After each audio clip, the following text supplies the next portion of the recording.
fase pemeliharaan lanjutan, yaitu dari ikan yang asal dipiara di indoor, ikan ukuran fingerling 20 gram sampai ukuran siap panen, maka bisa ditempatkan di sistem air deras atau air mengalir dengan ukuran kolam 2,5 meter x 2,5 meter dengan tinggi air 1 meter.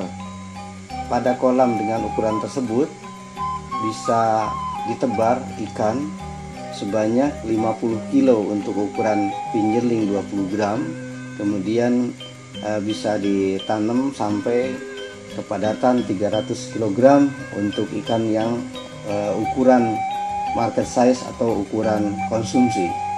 Kelebihan dari konstruksi ini tentu ini akan hemat biaya karena hampir tidak digunakan listrik, karena ini hanya menggunakan air mengalir melalui pemasukan air dan kemudian air keluar secara gravitasi.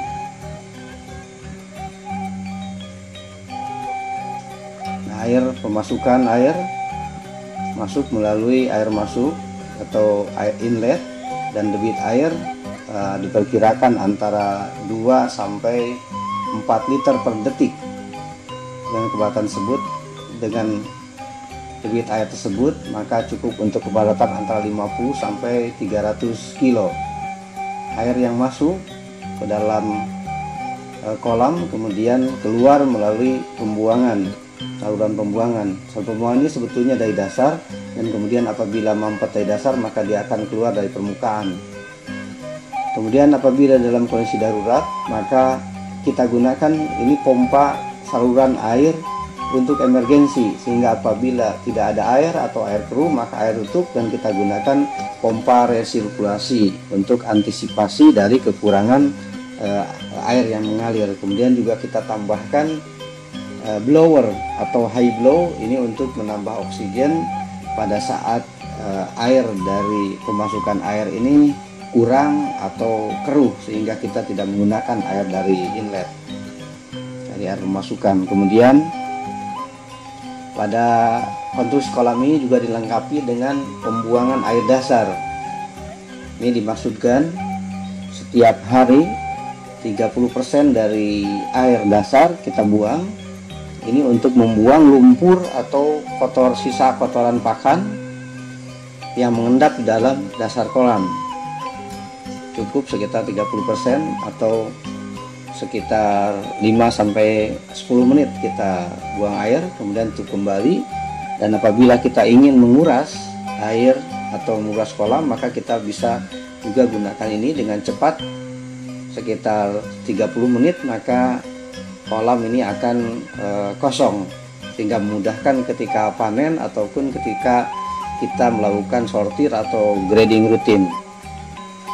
Apabila kolam sudah digunakan, maka tentu ini dibutuhkan perawatan, yaitu untuk membuang lumpur atau kotoran dan lumut yang menempel pada kolam selama 30 hari pemeliharaan.